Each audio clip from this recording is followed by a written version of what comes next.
We are on air. All right, welcome to the work session for December 21st. Tonight is all about the new code package, and we will have various presenters as I understand it. Are we starting with Vera? Excellent. Welcome. Thank you. All right, are you ready? Okay. Good afternoon, Mayor, councilors. Thanks. Here with Natalie Rogers. Peter Passarelli is here as well, and Laura Weigel to talk with you about the proposed code amendments. We've completed the Planning Commission hearing process. So this work session is to go over sort of the key sections of the code amendments in anticipation of the public hearing on January 18th. So if you'll bear with me, I'm going to share my screen and we can start going through the PowerPoint package here. Okay, go. All right. Is everyone able to see? Yep. Something that looks like a PowerPoint? Great. Okay. All right. Here we go. So tonight, again, work session to talk about questions and concerns in advance of the hearing. And just to go over the anticipated hearing schedule that we've sort of laid out is January 18th, February 1st, and February 18th. We'll see where it goes, but that's sort of how we've been thinking about it so far. Just a quick reminder, it's been a bit since we've been before you to talk about the comp plan implementation project, but the mandates that came from the comp plan to inform this process included to increasing the supply of middle housing and provide housing choice throughout the city, to increase tree canopy and preserve existing trees throughout the city to support the goal of 40% tree canopy citywide, and to manage parking to enable middle housing and to protect trees. So those are our marching orders from the comprehensive plan. All right, I'm going to jump right into it. I'm going to start sort of the first part of this presentation to talk about the middle housing and the parking code amendments, and then Natalie will take over the second half to talk about the tree code. We've built in, questions and sort of pauses as we go, but hoping we can work through some of these key amendments for our discussion tonight. So this map that you see in front of you right now is the zoning map currently. Circled here in red are current residential zones. We have 8 of them. And the proposed code amendments seek to consolidate those 8 residential zones into 6. At the moment, we are proposing to maintain what are currently our high and moderate density residential zones, the R1, R1B, R2, R2.5, and R3. We had initially hoped that we could get those consolidated as part of this process. There are some conflicts or as part of some of the permitted uses within those zones that are related to senior housing, multifamily housing. So it's not a simple consolidation. We'll be coming back with a consolidation proposal next year to do that. So at the moment, the R1 and all of those, the higher density zones are staying where they are, but we'll be incorporating the middle housing uses within those zones. But for the RMD, which is the bulk of the city, is what we're proposing to be a consolidation of the R5, R7, and R10 zones, which is about 70% of the city. So it affects the most amount of residential land in the city. We're proposing to consolidate all of those zones into the RMOD, or the moderate density residential zone. Similarly, we have a sort of a comprehensive plan, land use map consolidation that would mirror what we've just done. We currently have 4 residential land use designations within the comprehensive plan, and we are proposing to consolidate those down to 2. So that we would have a high density residential land use designation within the comprehensive plan and a moderate density land use designation. So again, that's an associated consolidation that reflects the zoning consolidation as well. Are there any questions about the mapping proposal before I move on to the next part of the package? And I can stop sharing if there are any questions. Or does that make sense to everybody? Not seeing any questions. Okay. All right. Moving on. We are proposing some code amendments relative to ADUs. The key amendments are related to ADUs being permitted by right, subject to design and development standards. We are proposing some revisions to the footprint requirement for accessory structures that are more than 3 years old when they're converting to an ADU. Right now, if you're converting an existing structure into an ADU and it doesn't meet the footprint requirement, you're automatically at the Planning Commission for a type 3, even if it's a 50 square foot change. So we're trying to reduce the number of those type 3 variances when someone's converting an existing structure into an ADU. We're proposing some amendments related to the size of the ADUs so that it can be a type 2 variance as opposed to a type 3 every time. So we're trying to account for some small increases in size of ADUs. And the proposal includes allowing up to 2 ADUs for a single unit dwelling. So kind of some substantial changes to the ADUs because right now ADUs always require a land use review. So we're trying to pull ADUs into the by right universe of housing review and trying to reflect some of the things that we've seen over the last several years when it comes to our land use review process, what keeps going to Planning Commission and things like that. So we're trying to clean up the ADU portion of the code to make it as streamlined and as straightforward a process as it is for the other housing types. Sarah? Yes. After a couple of questions. Sure. Are we changing the requirement that it be a percentage size of the main house? Are we changing setbacks? Are we changing, see, there was one other thing. Shoot. Go ahead. And nope. Good questions. I'm going to stop sharing just so that we can have this a little bit easier of a discussion. We are not changing the percentage. We are still asking that an ADU be a smaller percentage of the size of the house. So we are maintaining that. We are changing the setbacks such that it's reflective of the size of the ADU as opposed to the review type.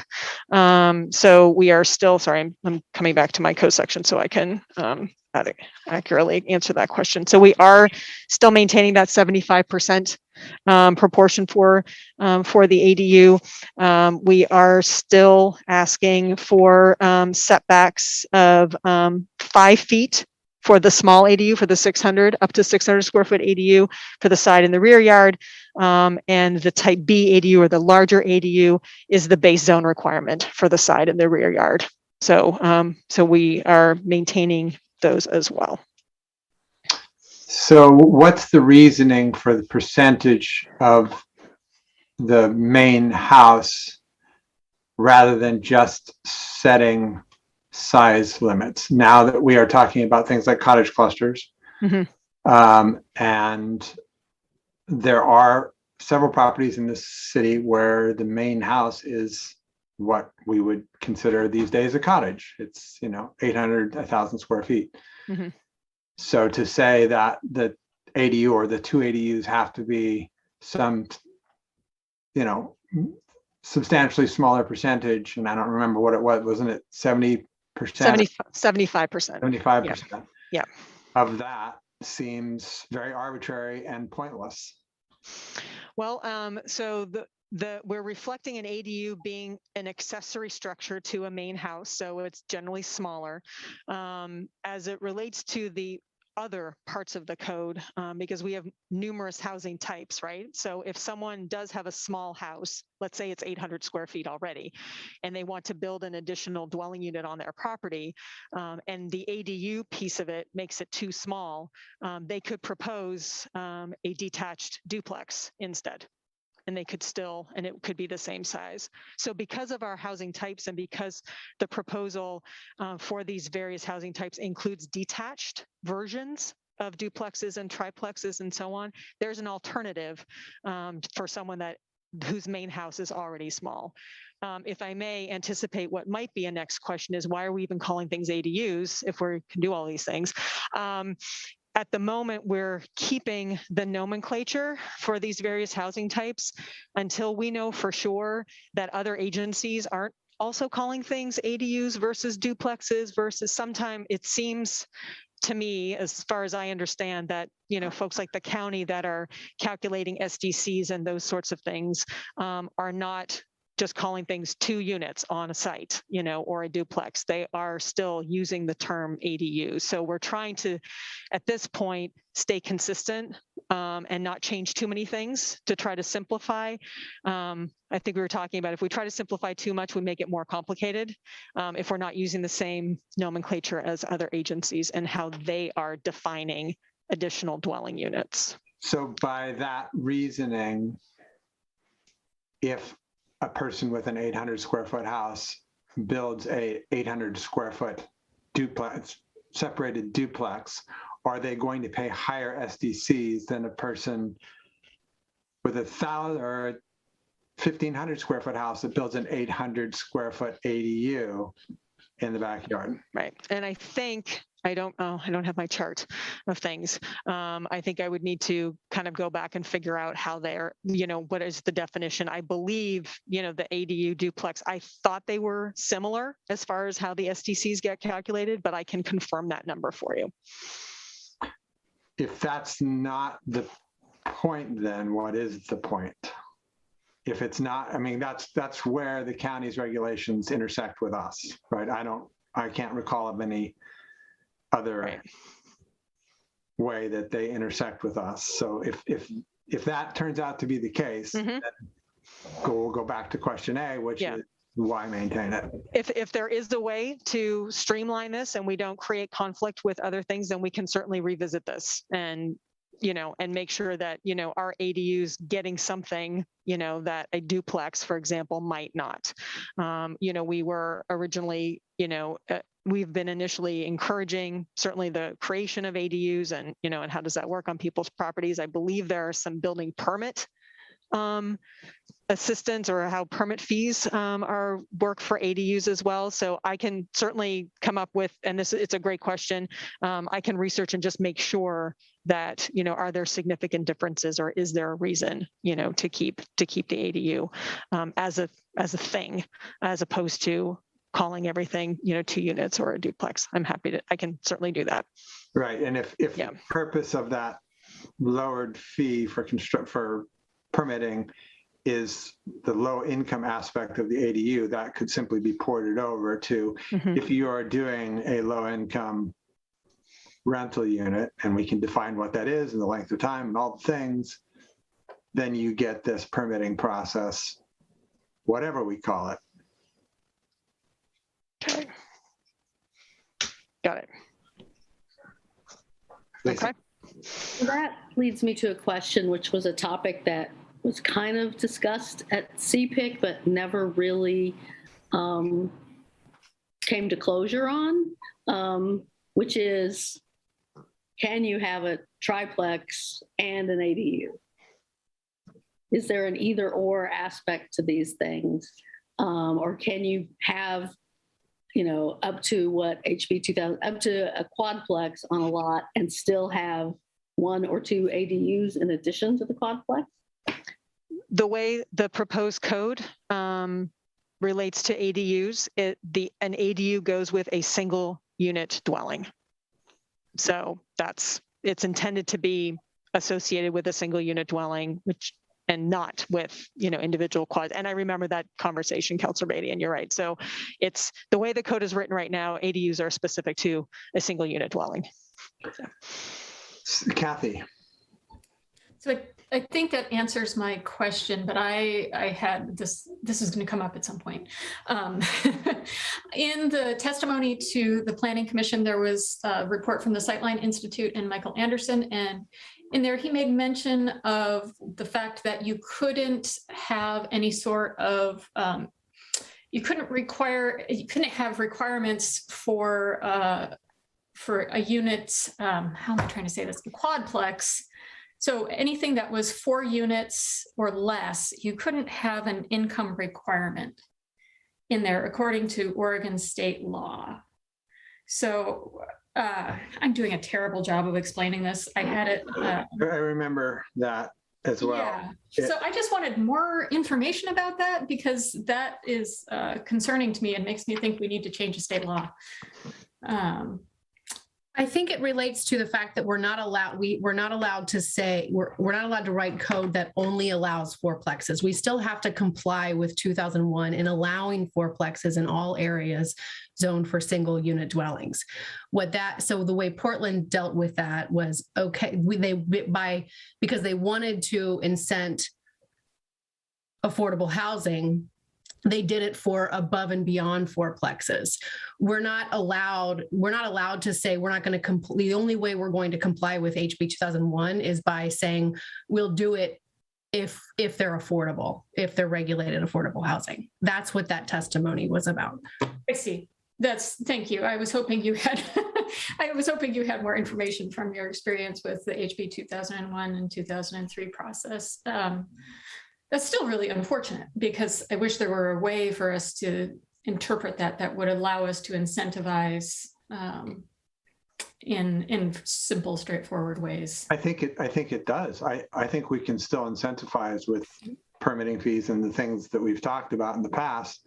What that's saying, that was, if I'm recalling this all correctly, the NIMBYs in Portland were trying to stop the fourplex concept. And so then they were saying, okay, only if there's a low income aspect, and the state pushed back on that. I don't think that keeps us from incentivizing an ADU, a second unit, a detached duplex, whatever we want to end up calling those, by saying we'll give you whatever, better, cheaper permitting, whatever incentives that we have available to us. I don't think that stops us from doing that. Is that right, Angel? Yeah, and I mean, I'll just so folks remember, there was an amendment offered, and it was considered a poison pill by all of the Oregon housing, associates who were promoting HB 2001 and supporting HB 2001, because it effectively would have. It wouldn't. I mean, it would have resulted in almost none of these units being developed. So, but yes, I think. I mean, and Vera and please, Justin, Joseph, I think you all will have better information about. I mean, what that relates to is solely about complying with the law. I mean, we can offer any incentives we want in other realms. It's just the land use process. Right. So Vera's statement that ADUs are development on a single, this stuff gets so complicated to try and think through. So you could say, here is a single family residence or a single dwelling unit residence with 2 ADUs. They are detached, they are attached, it doesn't matter. And that would be the way to get to a triplex where you did have some cost controls on the additional units versus if you were just you had a bare lot and you were going to build a triplex where you could not have any sort of affordability requirements. Well, you're conflating state land use laws with our ability to incentivize in other ways, incentivize in ways that we control, and they're not the same. Okay. Yeah, Joseph, please help. I would just say it's the difference between a requirement and an incentive, right? We can't impose requirements, but on the fourplexes, but we can provide incentives that affordable housing units get. Gotcha. Yeah. That is still disappointing to me. I would like to be able to provide requirements, not incentives. Yeah, I think part of this conversation revolves around, just like you said, Councilor Beatty, the difference between entitlements and incentives. But yeah, there is potential if we want to incentivize. If what I'm hearing is that the council wants to incentivize these types of units or this type of housing, that's a broader discussion that we can certainly embrace. And as a city, because other cities do, generally have sections or chapters of their code that speak to affordable housing incentives, and you can apply to all different types of development. So it's not just one type, but it's basically all types. And you can just, if they meet this criteria, then the city offers this buffet of incentives potentially. So that maybe is something where this council wants to go. But if I'm hearing some of what you guys are talking about correctly. Okay, sorry I pulled us so far off track. Oh, that's fine. Okay, so I'll get more information on the ADUs and we can talk about that. Okay. Sorry, I actually had a follow-up. No, it's really quick. We discussed it a little bit. I don't think we resolved it. It's been the last time we talked about the sort of the percentage of size compared to the primary residence. We also sort of briefly discussed in that conversation, well, what happens if a small cottage exists? The original owner has lived there all her life. She wants to build a house for her children and grandchildren to live in. Is there no mechanism where that could become the main structure and her house would be then determined, then become the ADU? I see that as a real scenario that could play out throughout in Milwaukee, because we do have those small cottage homes on very large lots with original owners living in them, who may wish to age in place that way. And if we don't have any kind of process by which that small cottage can become the ADU, I worry then that we're simply going to, those will just get scrapped. And we're writing the code to allow that to happen. And then somebody can just come in and basically do the same thing, but we will then have caused, a big environmental problem that maybe potentially could have been avoided. So I don't know if that's really lives in this conversation with this code, or if there's maybe a supplement that we need to be talking about to provide for that avenue where the cottage becomes the ADU. I'd like to just respond to that quickly, just in that I'm not seeing anything in our code that would preclude that from happening, but for the fact that the ADU is not supposed to be in the front yard of the main house, but that's something that we can, let me take another look at sort of what does that mean, and how does that get started? That's the one thing that jumps out. That I appreciate that, because I definitely didn't catch that in this package, and and that is definitely something that I'm interested in having a further conversation about, because that feels very arbitrary to me. Yep. Because you could certainly have a garage that's would we then not allow for a garage, for an ADU to be above a garage if it's sitting in the front yard? That's a pretty typical, older type construction for a lot of the farm homes here. And I would want that to become, I want someone to be able to convert that to an ADU. Yeah. Lisa? So as I understood it, why isn't that just a detached duplex? We've said all housing forms can be attached or detached. So why isn't that just a detached duplex? Right. And that, I think, part of this answer, sorry to interrupt, is my just kind of making sure that there isn't something that, means that someone is not taking advantage of something. If they're just wanting to make sure that, part of this are options. And if there is a better option, one way or the other, we want to make sure that that's all on the table. And I just want to understand that I'm just missing something, by saying, yeah, it's just a duplex, that's fine. But if someone could actually take advantage of something by it being an ADU, I just want to understand that that's the case. So great questions, and I will find out. Yeah, it almost. Oh, I'm sorry. Sorry. Well, shot. Go. You go. I'll be real quick. I just want to say that this underlines to me that the process when someone comes into the planning department and says, I want to do something, is going to look different in the future, because it's really going to be reliant on planning staff to say, oh, okay, let's talk about what your options are. So I trust that the planning department is very aware of that, given how invested you've been in this work all along. But I do think we'll need some new outreach materials and, sort of a decision tree that you walk along. But to people who are listening along and thinking that this sounds insanely confusing, don't worry, there will be people there who do understand it and will help you do the things that will maximize your benefit and your ability to do what you're trying to do. Yes. So very much, thank you for the introduction. That's leads perfectly into what I was about to say.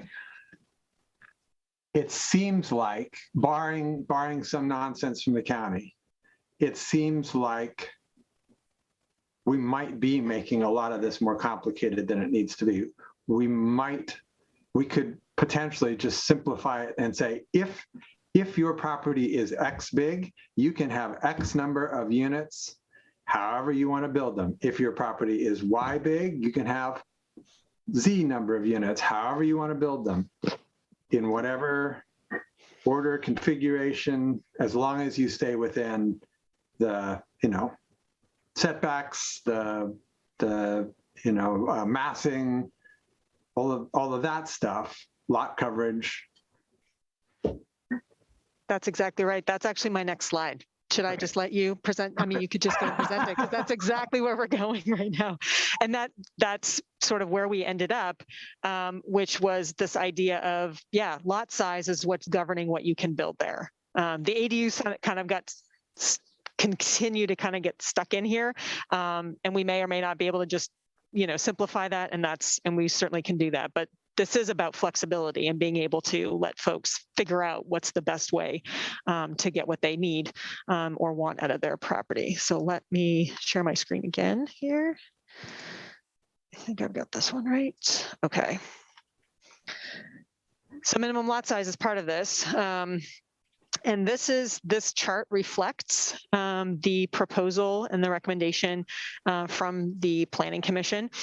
And so in a nutshell, the Planning Commission voted to recommend approval of a code package that has minimum lot sizes as small as 3,000 square feet to accommodate basically all of the single detached dwelling ADUs and middle housing types, but for cottage clusters. Cottage cluster is still intended to reflect the House Bill 2001 minimum lot size of 7,000 square feet. The idea behind all of this is that, these amendments do reduce the minimum lot size beyond those lot sizes that the House Bill includes, provides additional opportunity to develop middle housing that's smaller, smaller units.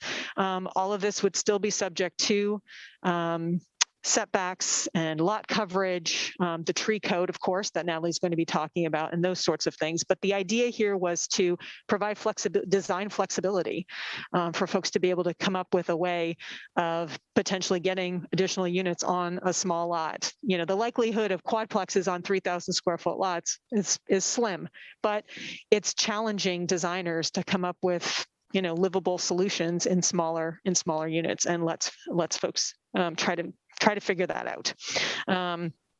But providing these more opportunities, it's part of that policy directive of the comp plan, right? To provide more housing options of different sizes, and this helps people get there, we think. So 2 questions / points. One is the one I brought up in the email, which is now they're the same. So correct. It would say from 3,000 to 6,999, those things. Yeah. Secondly, if somebody wanted to buy 2 acres, create a cottage cluster, but then wanted it to be a ownership model that was not a what are we calling land, like a condominium function, and did want to break it up, could a cottage be on a 1,500 square? In other words, are we going to set a minimum size then for those pieces of land Yes. those little cottages would sit on. Yes, and cottages and townhouses should be on the slide as the 1,500 square foot lot. And my apologies, that's a typo on my slide. So yes, townhouses and cottages that are on their own lots as part of a divided ownership model for a cottage cluster, the cottages would need a 1,500 square foot lot if that's how they wanted to do it. Yes, yeah. Thank you for pointing that out. I need to fix that. Yeah. Cool. Yes. Okay. Let's see. And then just as a follow-up to that, again, attached and detached units are proposed to be permitted for these housing types. And then, of course, the development standards that we have included in the code, including maximum lot coverage with bonuses, minimum landscaping, setbacks, maximum building height, and side yard height plane are all part of the standards package that would apply to these middle housing developments. So, a lot could certainly have a combination depending on its size of, triplex, quadplex, however the units work out, but it's a function of the development standards to how that will all get lined up or designed on the site. Kara, just again, for anyone who might be watching this, could you briefly give the definition of what the side yard height plane is? Because I think that's really important for folks to understand. Yes, great question. Thank you. So in this picture here that you can see, this is actually showing the white dotted line is our side yard height plane standard. So what that means is that it's regulating the massing of a building at the side property lines. So what you would not see under our code is basically a box, that's all the way straight up at the side on the property line. What the code is intending to do is to have the top part, or anything over 20 feet as the code is written right now, to be under a 45-degree angle. So what you're seeing in this photograph right here, these areas that I'm sort of outlining would not be permitted. So it's intended to kind of create a space, a line within which the building needs to sit. And again, it's to minimize the massing at the side property lines. I hope that's clear. And so the further, is there a calculation for the further you move away from the setback? Yeah, so the side yard height plane is measured relative to the side yard height, to the setback itself. So if you are further away from the setback, then the side yard height plane, you're more likely to meet it if you have this style of a construction, for example. But if you're right at the property line, that's when that 45-degree angle and that side yard height plane really matters. So yes, so it's encouraging if you need to build right to the setback, that's fine, but that's going to affect the design of your structure. The further you're away, you have more flexibility. It's sort of a solar access thing. It achieves that as well. Yes. Blue sky, solar access, whatever. All of it. Yep. Yes. Yep. Yeah. Can we just put a little, because I have what you just said, I mean, that it gives you further flexibility the farther away you get to that from that.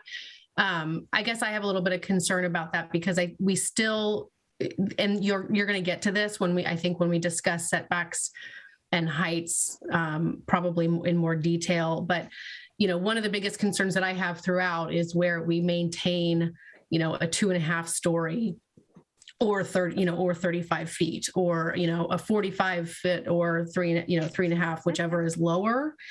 And so I guess what I'm thinking about is, well, if that's true, if the sight line setback thing is true,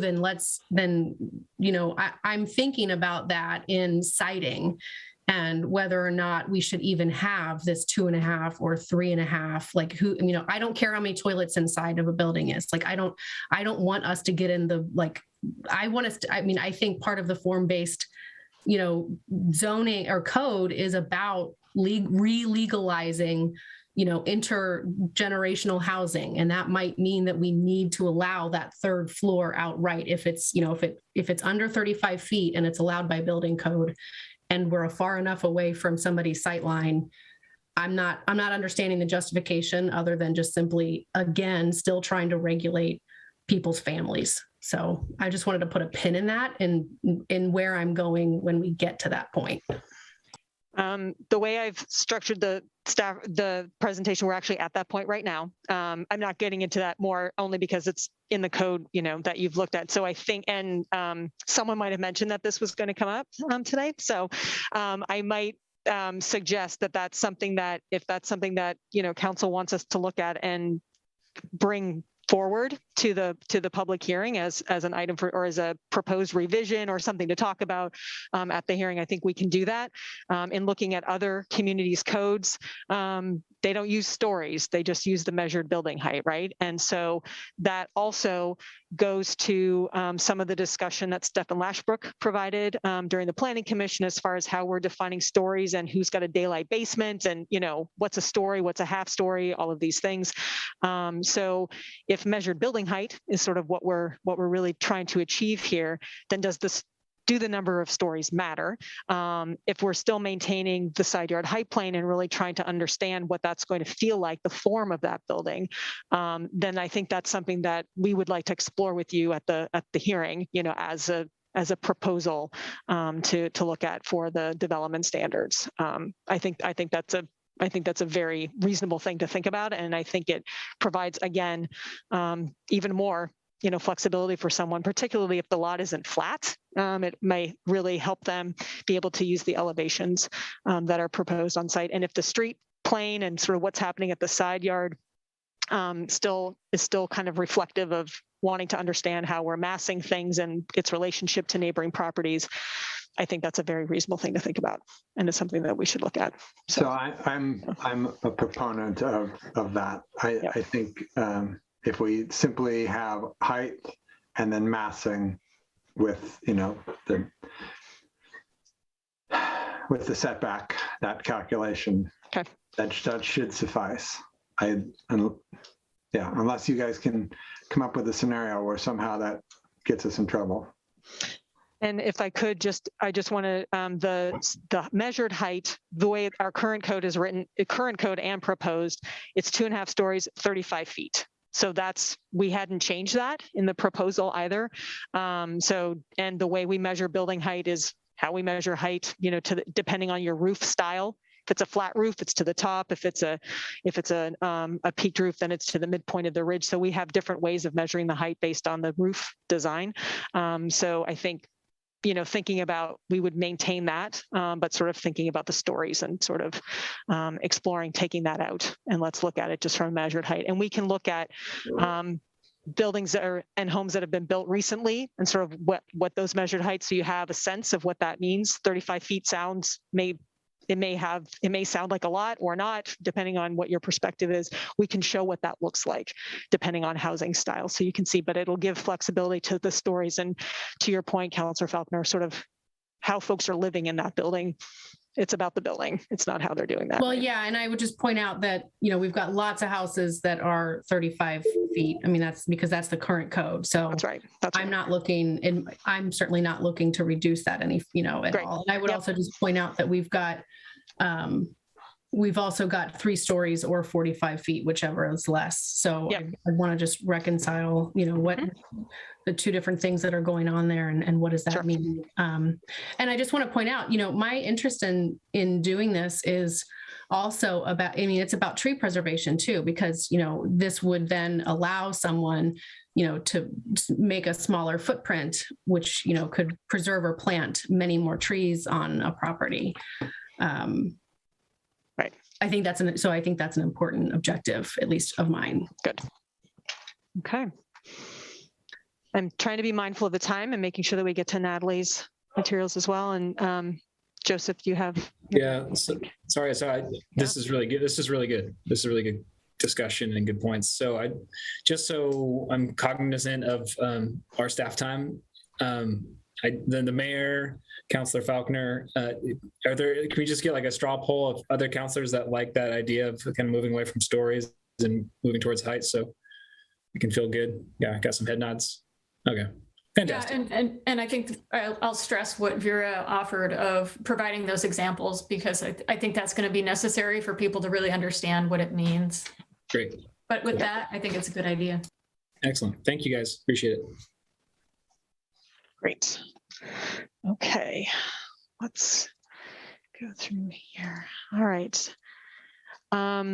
Another part of the code amendments, and certainly, we can talk about the details, later, at the hearing or what have you, but just wanting to understand that as part of all of this, we've reformatted the design standards section of the code. Right now, we have design standards for single family and duplexes.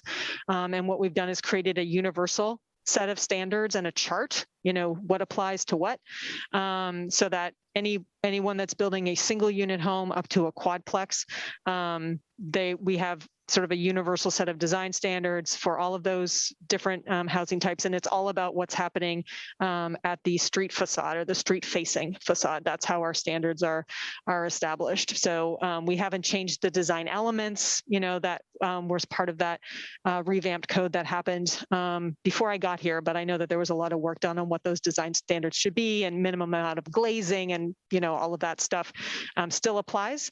It would apply to middle housing as well. But we're still maintaining our new sections, the additional subsections for cottage clusters and townhouses. So there's still those additional pieces, but just wanted to talk about that we're trying to right size and merge some of the housing standards into this universal set of standards for all the housing types. Keep it simple for folks. Lisa's got a question, then I have a question. Mm-hmm. So do we have, we used to have a limit on how wide a garage can be, what percentage of the facade. It was basically half or less, as I recall. Yes. That's still part of it? Yes, it is. Yeah. So I will say just out front, I have a lot of concern about the 3,000 square foot lots. I think they are really going to undermine the whole idea of middle housing, because that's what people are going to build is single family houses on smaller lots. But also this is a place where I'm sort of like, if they want to build a house with a garage on a 3,000 square foot lot, can they? They can. The code allows for a minimum. You are always allowed a 12-foot wide door, no matter how wide your house is. So the code, our existing code and the proposed code anticipated skinny homes. I'll just call them that. And so you can still have a garage, but we've addressed the size of that garage door. Yes. Okay. Thank you. Mm-hmm. Okay, that answers my question too then. Okay. All right. Let's zing over to townhomes. So townhouses, currently our code allows for row houses, but they're called townhouses in House Bill 2001. So that's the verbiage that we're looking to use. That townhouse code was adopted in 2012. None have been built to date. So we're trying to suss out why that is and create a code that townhouses actually get built. Again, townhouses are attached single unit homes. So they're on their own lots. That's the difference. This picture shows what wanted to be townhouses, but is actually a triplex because of our standards in our townhouse code. The minimum width and some of our development standards for townhouses couldn't work for this development. So it's a triplex, but I think we could imagine this being townhouses as well, and it would look exactly the same. So the standards are a combination of the large city model code that came out of House Bill 2001, as well as some design recommendations from our project consultant. The standards, the design standards are generally the same as proposed for the 1 to 4 units. So we're really trying to be consistent. The proposal is in that RMD zone. It's a maximum of 4 townhouses before you have to split them up and continue. What we're trying to avoid is a whole row or a whole wall of townhouses. So maximum of 4 before you have to have a break, and then you could build additional ones. Again, minimum lot size 1,500 square feet. We have minimum street frontage, and what we're trying to have is ensure some curb and planting area, but also on-street parking if we can do it. So the shared accesses have to be 24 feet apart so we can accommodate a parking space in between how we do those. So we wanted to make sure that we had that established as part of the standards as well. So is there within the variance process, let's say somebody had a piece of property where 5 would fit and no more. Yeah. So breaking it up then would make it not Basically, it would mean that there can only be 4 units. Right. So So, is yeah. there a variance process for Yes. situations like that? Yes, that would be in that case, it would be a type 3 variance. So it would go to the planning commission. But yes, there is a variance process if there is that kind of a lot that doesn't neatly divide out or can accommodate an additional unit. They could go to the planning commission and bring their proposal to the commission to approve that. Yeah. Lisa? So the triplex you showed, if it's the one I'm thinking of off of in historic Milwaukee, Mhm. the owner actually intended that to be his ownership units. I don't think he ever intended to sell them. If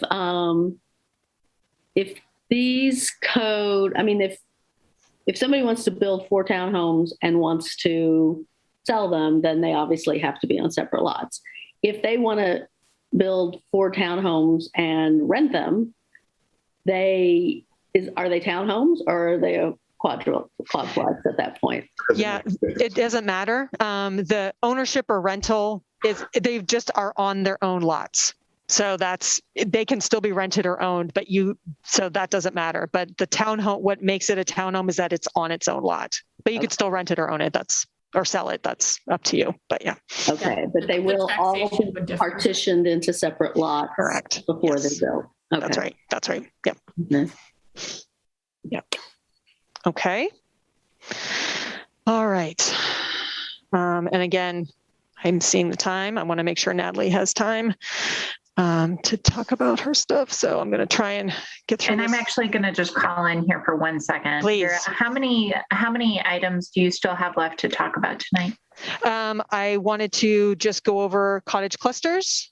I wanted to talk about flag lots, and I wanted to talk about parking, which probably Okay. won't take any time at all.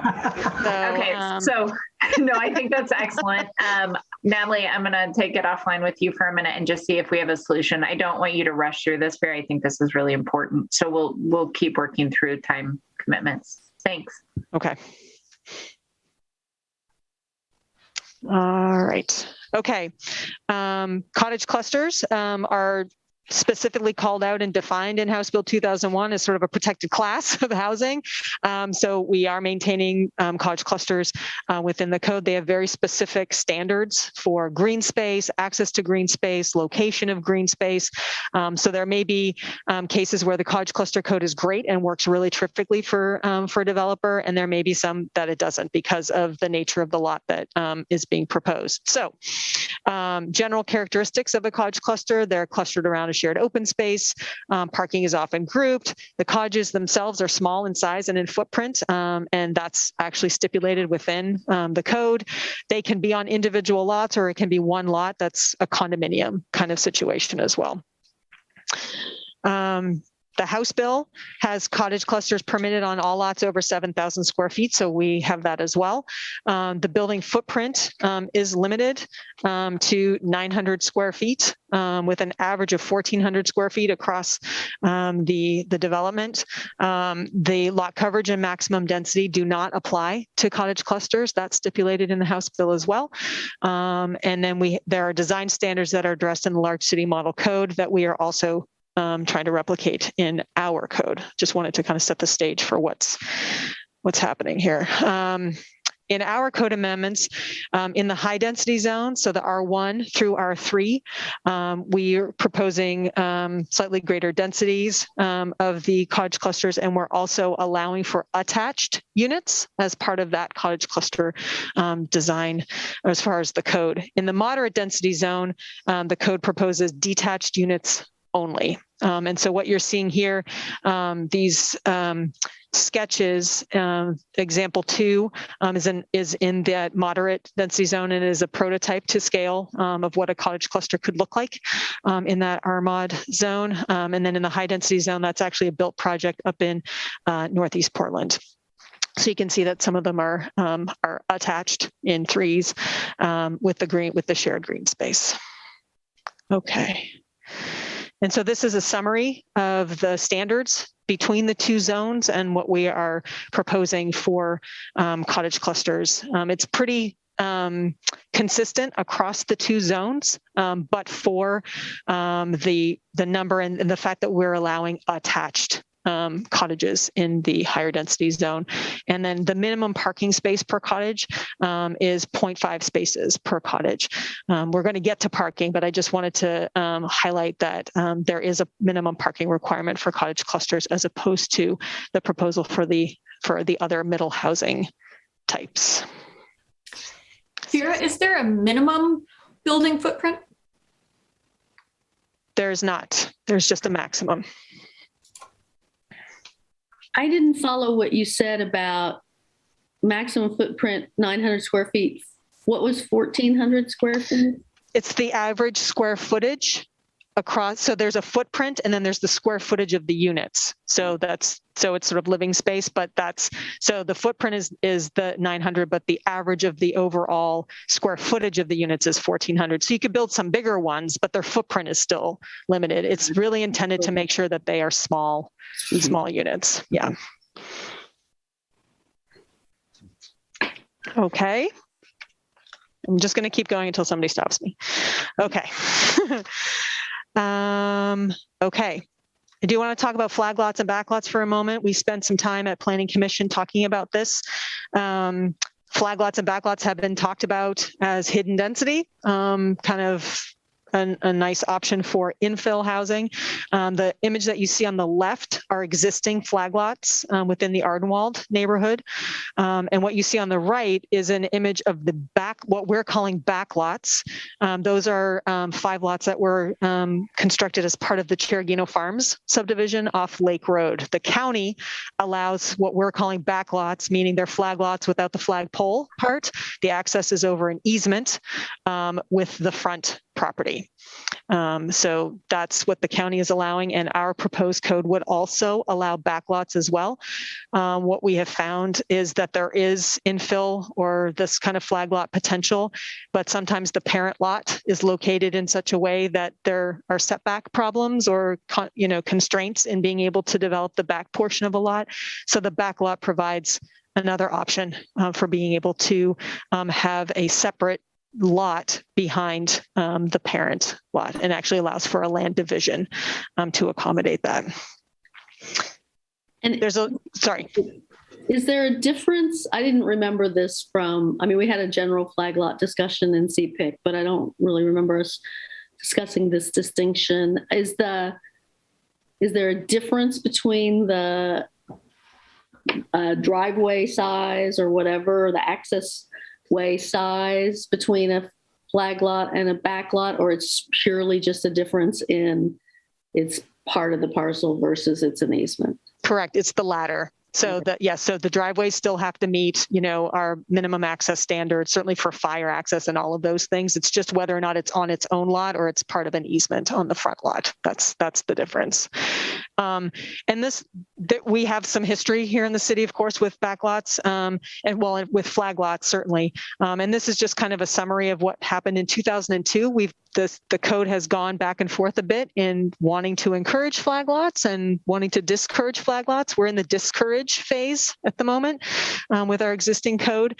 And so what the proposed code tries to do is to kind of come back and open things up, for flag lots for these lots that are, I think they were called the Victory Garden lots. Someone mentioned at one of the hearings that they're narrow, they're 70 feet wide-ish, but they're over 200 feet deep. So they have these really big backyards, and being able to create an actual lot back there is part of the idea behind allowing these.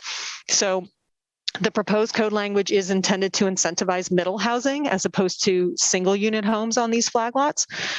So the code proposes to reduce the front and rear setbacks if you're building middle housing on those back lots or those flag lots as opposed to a single unit home. The code proposes to allow the pole portion to count towards the minimum lot size. That's currently not the case. So you end up with oversized lots because the pole is not supposed to count towards the minimum lot size. So we're trying to provide some incentives for middle housing to happen on these lots. We are proposing that variances be allowed to the lot standards. They're currently prohibited right now in the code, and that we would propose to allow flag lots and back lots in new subdivisions. Our code does not currently allow them. So the Cheragino Farms scenario would not be permitted. It's sometimes the parent lot configuration doesn't allow for, sort of a more traditional lotting pattern, and to allow some of those back lots, as in the Cheragino Farms example, allowed for 5 extra homes to be built. So it's something that the Planning Commission wanted to see as part of the proposed package. Are there any questions about flag lots and back lots? I have a question about the setbacks on these, and I'm a little concerned that not offering more flexibility on this, might run counter to our goals for preserving existing heritage trees. And I'm just wondering, it seems to me a little arbitrary especially when we're talking about flag lots. Well, really any of these designs. I'm just sort of, we have side setbacks, and I guess I'm not really understanding the difference between like which house came first and in what location. Like, we've got 5 feet, we've got 5 foot setbacks to the house next door, but then we're creating a buffer of like, 50 feet between the house in the front and the house in the back, or 20 feet from the house in the back to the other house in the back. And that seems very arbitrary to me. Like there is no difference in my mind between whether your house sits on the left, the right, or the back, or the front of a home. Like, other than just simply basically like then running into issues where we've probably got some trees that we want to save that are going to be in conflict with this. And so there's going to be a lot more places where we cannot develop lots than we can. And so to me, like I would like to either consider whether or not these front and back, these larger front back side setbacks for these types of partitions make sense. I'm not understanding the difference between why these require such much, like 5 times or 4 times the amount of setback than the side yard. Like, what's the difference? If I may, I just want to understand. So our current code already so rear and front yard setbacks are larger now, right? And so on the flag lots, our current code, they're 30 feet. That's part of the whole package of why we're sort of discouraging them, or kind of this idea of having a house right behind a house. They wanted the yards to be larger. So for middle housing, we're proposing that they be 20, so that they match the same kind of front and rear setback that any new development would have. So, but it sounds to me like what you're asking are why are the front and rear setbacks that large at all, and that they should be smaller anyway? Well, yeah, I do have that question as well. Okay. But in relation to flag lots, especially, we're talking about a house next to a house. And Right. When we talk about houses that are next to each other, we're not requiring that much distance. When it's 2 houses that are built next to each other, they Right. each have 5 foot setbacks, right? Yep. So we're talking about 10 feet. Why are we now all of a sudden requiring like 30, however many, 20 feet, 30 feet for a situation where we're just simply orienting the houses differently, right? And so, maybe you could justify when it's a front setback that's adjacent to a street, you're talking, people are, you're wanting that distance. I don't know why. I'm not necessarily wedded to it, but I guess maybe there's some justification or some difference there. But when it's a house next to a house, I'm not understanding why we need so much Okay. for a flag lot versus, houses that are built next to each other. So if I'm hearing you correctly, you would like to see the setbacks on a flag lot match a regular lot of setbacks. Do I have that right? Because I think it offers us, because we are still requiring a percentage of vegetation and tree coverage. And so to me, if we reduce setbacks, it doesn't mean that we're going to be filling a lot with house. Right. It simply means we have a little bit more flexibility on siting the house that doesn't require a type 3 variance of some sort. Right. to me, it just simply means like we can move the house in relation to the lot in order to save more trees, and not just simply meaning that some lots just simply cannot be accommodated, because in order to do it, you got to take out a large tree. Right. Okay. So then the front and rear setback on flag lots and rear lots are being proposed to be 20 feet, not the 30. I mean, we were already proposing that for middle housing, but it sounds like you want that for single unit homes as well. And then the side yard setbacks currently are 10 feet and you want them to be 5. Is that what I'm hearing? Correct. Do I have that right? So it should all be matchy for setbacks and be consistent, the same. Do I have that right? I'm sorry, my dog is barking. Yes, I'm looking for consistency in order to make, to provide flexibility. Got it. And whether something becomes I guess it's just a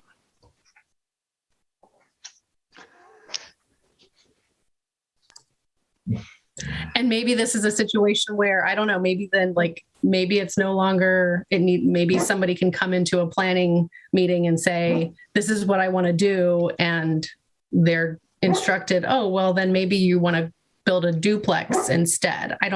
Maybe you're already thinking about that flexibility, and maybe that's located somewhere else in the code. But, when my eye catches when I see these discrepancies, if we're worried about making sure that in relation to a nearby home, an adjacent home, then why wouldn't these just be consistent with all the other development standards? So I have 2 comments. I agree with the flexibility around trees. I think that's good. I've been advocating for flexibility on minimum and maximums and all the things all along, in order to allow trees to be protected.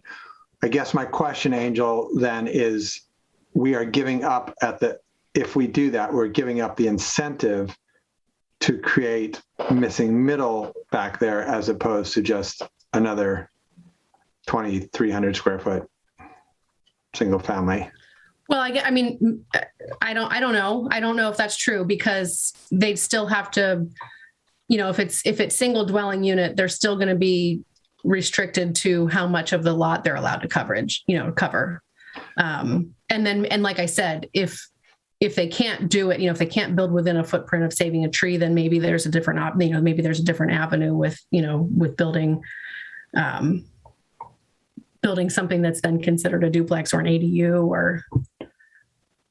Right, but they were getting that if they were doing a missing middle with the code, with the proposed code, they were getting all this flexibility that you and I are talking about. Now you're offering that to the homeowner for a good reason. I agree. I just want to make sure that you're clear that we are in this moment giving up, not a giant incentive, but some of an incentive to build a duplex back there as opposed to a single family home. I hear your point. I'm definitely not, I don't resist that. I guess my only concern is that I'm still not understanding the distinction, I'm still not understanding why we would have differences in standards just because of the orientation of someone's house. I think we still want consistency in our code. From that standpoint, you're absolutely right. I think what staff was striving for was ways to incentivize middle housing. So it is utterly arbitrary. Kathy. I thank you for bringing that up, Mayor, because that was part of what I was thinking about. I would like to preserve those incentives, however modest they might be. And this, I will own that I am not feeling great right now, so I may not make a whole lot of sense, and I'm hoping that you all can help tease out what I'm trying to say here. I'm curious, and this is a question that belongs more broadly than just in the flag lot conversation, so keep that in mind. But when we were talking about massing, and Vera, you had the photo up of with the dotted line and the sort of the visual. So what we're trying to do is strike the balance between creating housing that is more affordable, preserving livability, and as part of livability, we want to protect as many trees, and we want to make sure that there's there's parking where necessary, but not overdo it on preserving parking based on our understanding of what we need. That's my understanding of kind of what we're aiming for. So given all that, what happens if we rely on that massing concept and those dotted lines to determine front and back setbacks? Does that change anything, or do you see where I'm going with this? And I'm blanking on the term that I just used 20 minutes ago. I know, but welcome to what I'm working with right now. Well, generally, I mean, the side yard height plane is the side yard height plane, right? Because those are the small setbacks. That's where you can be up to 5 feet from the property line. Front and rear is 20 feet, 30 feet, whatever it is, but it's usually at least 20 feet. So, that's generally not the issue at hand. It's what's happening when you're only 5 feet from the property line. So that's why there's a side yard height plane as opposed to what's happening at the front and the back. Yeah, so I guess when I'm thinking about what may come up with those back lots and flag lots is height planes could matter in that kind of setting, because you have surrounding houses that are their various sizes and their various masses. So, and this is truly an open question. I'm trying to better understand, would it make sense to think about applying some sort of that same standard to the backyard as well as to the sides? I see Angel nodding. Maybe she. Yeah, I mean, and I guess my assumption on reducing the setback to the back to match the side would be that we would also require that side yard sight line, that it wouldn't just simply be reduced to 5 feet without that additional, the dotted line, that it would just simply be the same as the side yard, so that you still had that. So you still had that. And I'm actually blanking on it already too. The side yard sight line would be preserved as well in the same way. So if I could, that's not a design standard or a standard that we have right now that applies to the front and the rear. I mean, we have lots that back onto one another now that have the minimum 20-foot setback, and there isn't anything. I mean, so that's not unusual.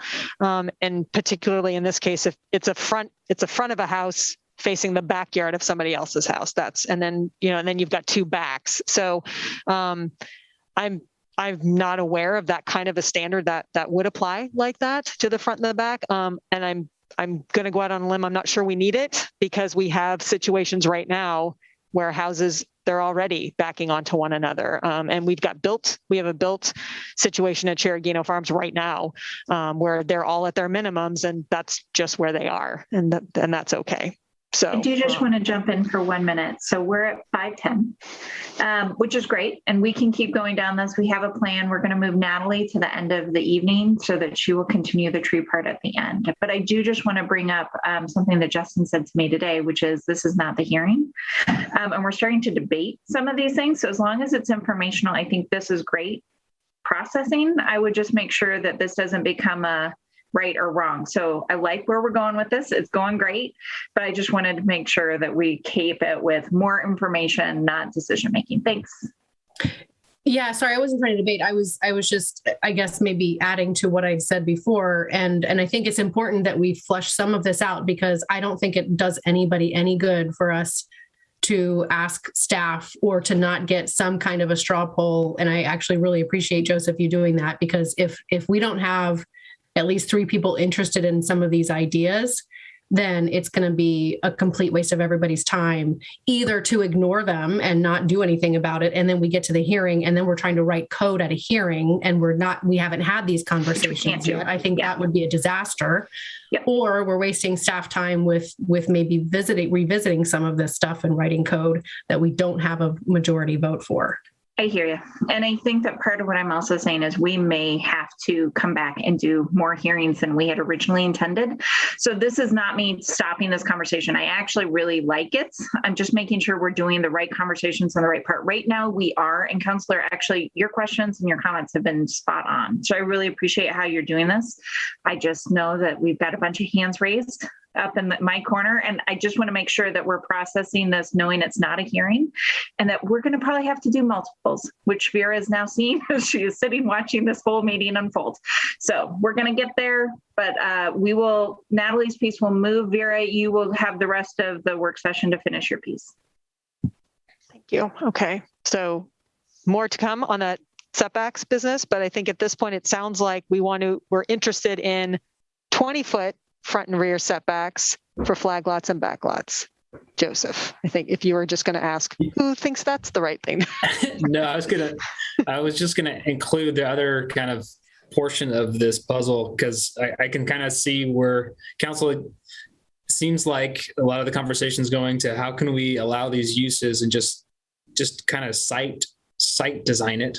And don't worry about what takes place as long as it meets those standards. The lot coverage standard hasn't really been discussed or shared or at all, which is just another piece of the puzzle. Just FYI, maybe Vera, you're going to get to it, but that also plays a role. Lisa has a question too, or a comment. You're muted. Sorry, yeah, I have a question. Well, I have a comment and I guess a suggestion. One is I'm not sure I'm in agreement with where Councillor Falconer is going. So I do think we will need more discussion of this when we get to hearings. I don't know if another work session ahead of hearings makes sense, but it seems to me that the flag lots might provide a good setting for a work session where we talk about all the setbacks and the lot coverage and how that plays out on a lot. Because the flag lots and the back lots are going to be where it becomes most contentious. I was on Planning Commission when we allowed the first ADUs, and that sort of having eyes on your backyard were concerns we heard from a lot of neighbors. And I will just also ask the CPIC did not discuss setbacks really at all. And as I recall, our moving forward, our Engage Milwaukee surveys, they didn't get into the details of setbacks either. So I do feel like we haven't noticed these issues for the public and for public comment.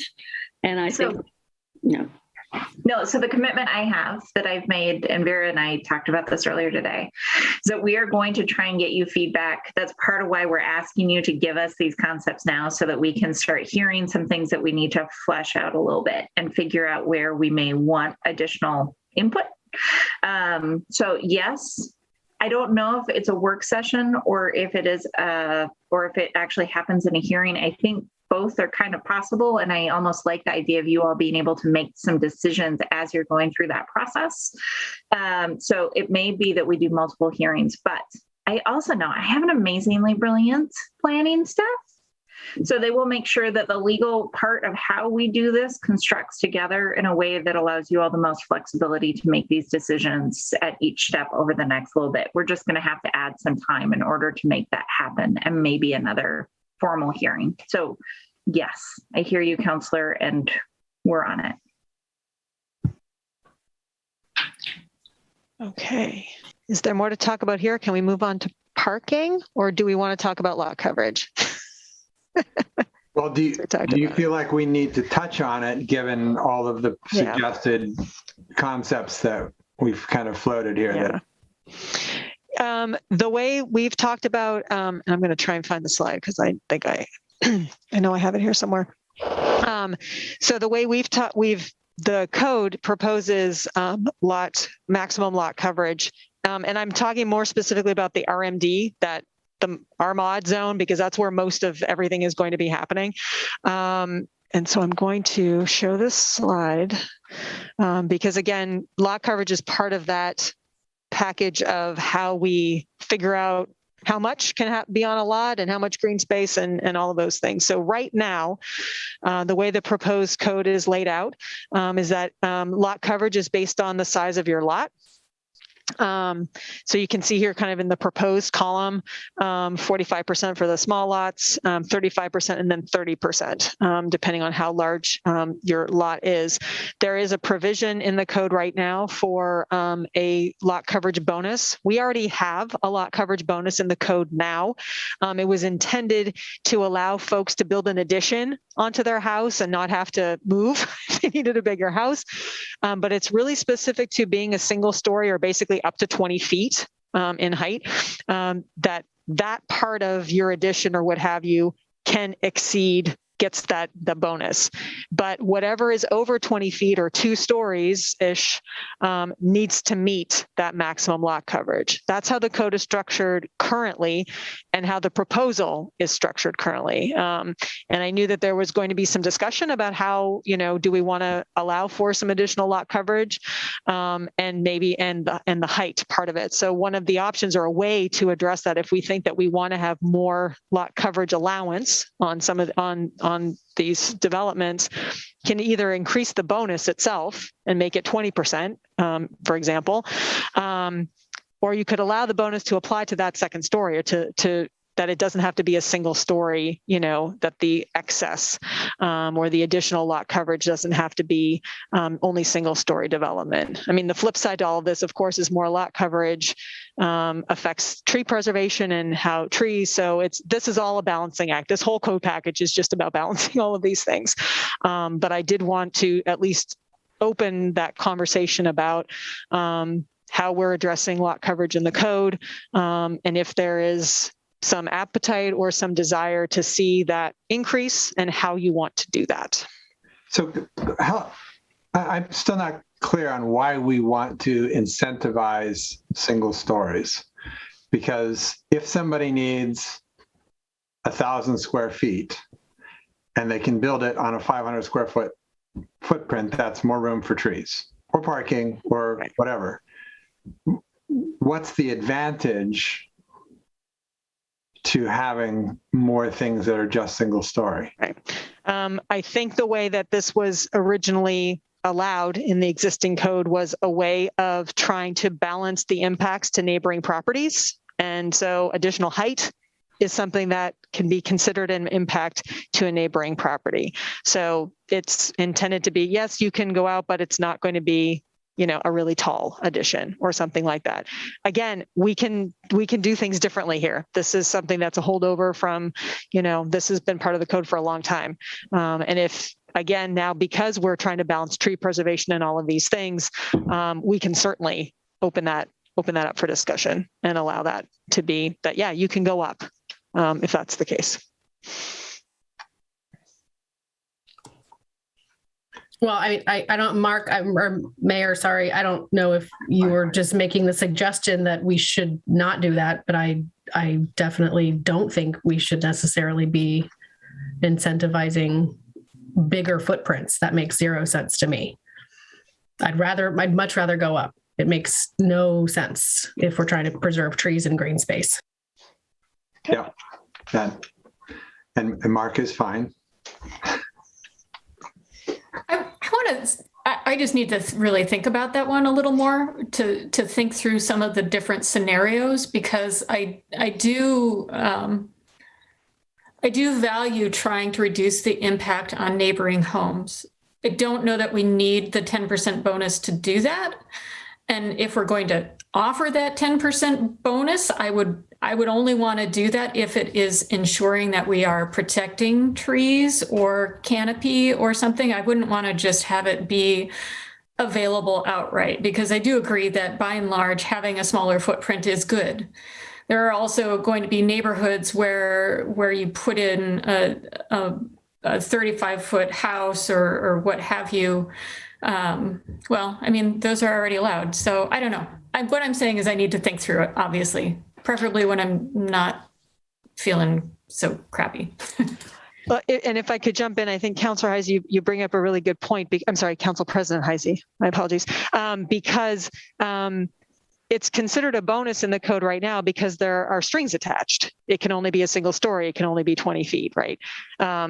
If I just want to throw this out there, that if the consideration is to allow it and it's two stories or there's no height limit on it because it can match whatever, then it's not a bonus anymore. We're just increasing the lot coverage to 55% or 45% or whatever. So it's a bonus because it's not automatic. Like you have to meet certain conditions. So something to think about, if I might, for another discussion is sort of what do we want? What are we thinking about lot coverage? And if we do want to allow, is it a bonus or are we just increasing the lot coverage?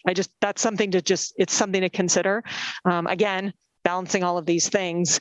If we are going to increase the lot coverage, should we be getting something for it, or is there a string attached to that? Is it a bonus or are we just increasing it? I just want us to think about that as we go forward. Okay.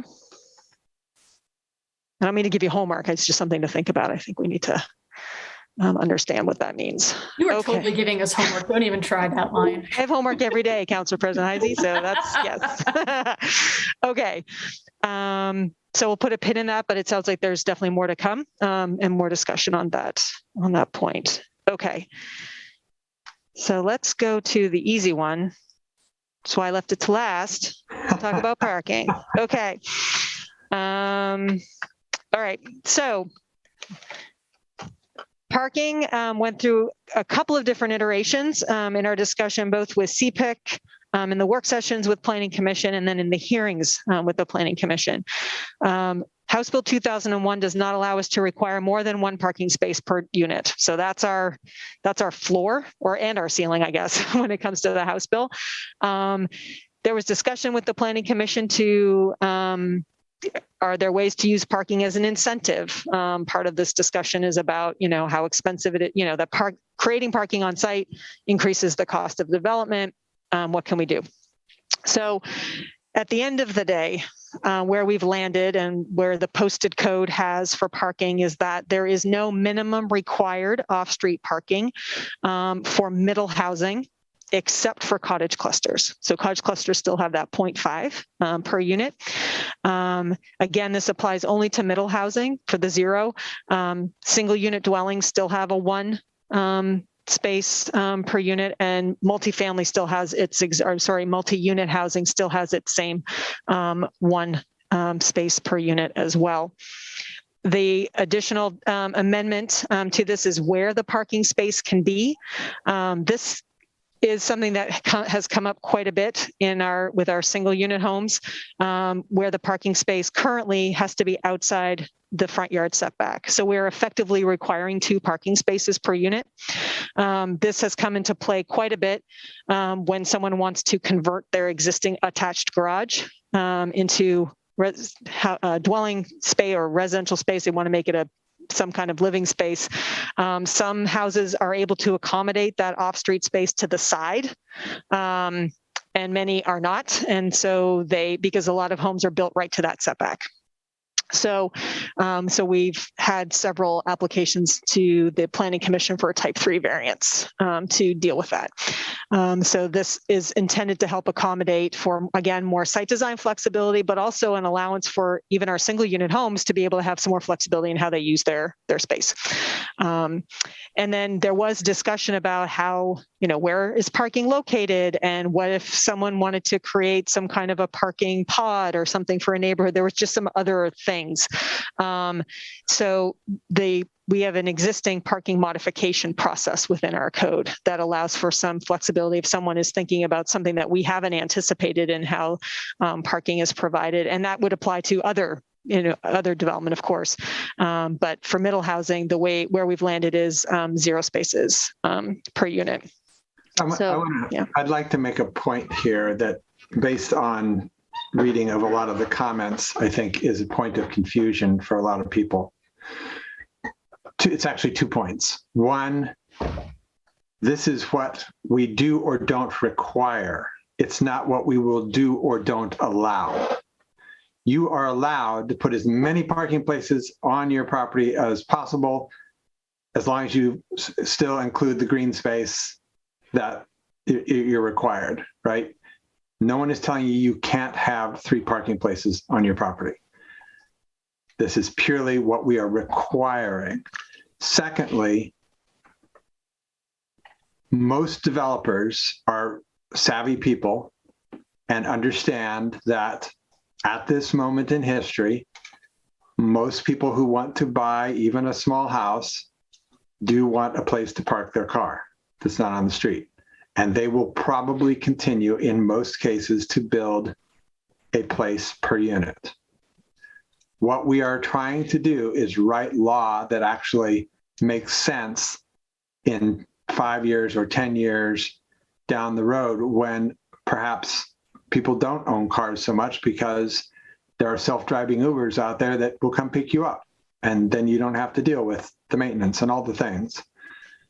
So we haven't wasted the cost of building a parking place or a garage or whatever on a property, which then causes the property to be more expensive.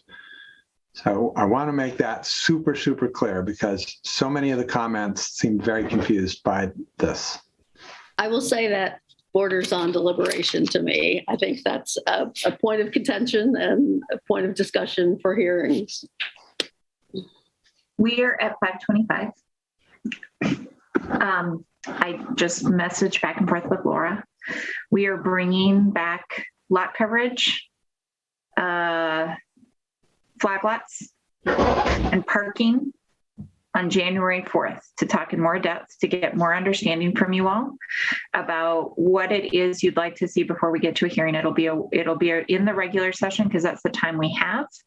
But it will not be a hearing. It'll be a discussion topic. Okay. So those 3 items will be on here. But Vera, if you have another slide or 2 that you want to share tonight, feel free to finish that up. And then we've moved Natalie to the end of the regular session for tonight to talk about tree code. That was the end of my slides until I got to the way end after Natalie and just said, here's how you can provide comments. But it, so I think this is great. I appreciate, the direction there. I've got some things that I can still even be working on for the couple of staff reports that we're going to be creating. So I really appreciate the discussion. I'm sorry, and I appreciate Natalie for agreeing to come back later. Thank you. But yeah, if there are other things that I need to know about or I should be prepared to talk about on the 4th, I'm happy to hear about it so we can be prepared. I did see that there was one hand up that I interrupted. So I didn't know if Council President Heisey wanted to talk before the end of tonight or she wanted to save her comment. I'm good so long as we've got January 4th. The only thing I'd add is 2 things. Thank you to Micah Meskel, who's on the CPIC, for being in the participant list throughout this whole conversation. I just want to give credit because they did a lot of hard work. And I also wanted to add to what the mayor said and explain to anyone who's really concerned about parking that in our enormous packet for this work session, if you go down to around work session page 184 or so, there's some very good researched data testimony from the Sightline Institute about how parking impacts the cost of housing and how it can work and how it can work against you. So I just offer that as a way to not have to go through all 400 pages of stuff to learn a little more about some different perspectives. Yeah. If I may, as part of our CPIC review process, when we were talking about parking, we had a residential parking study done as part of the CPIC process.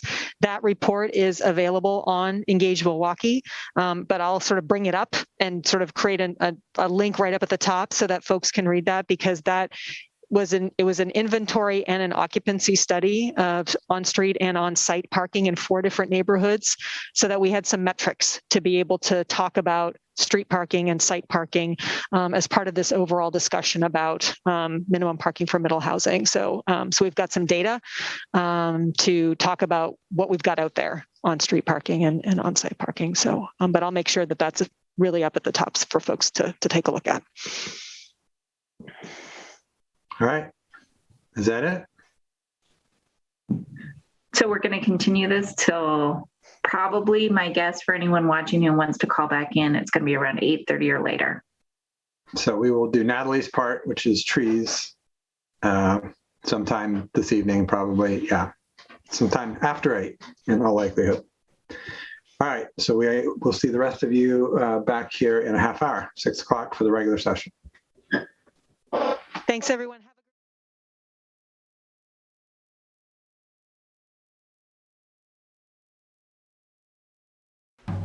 Thank you.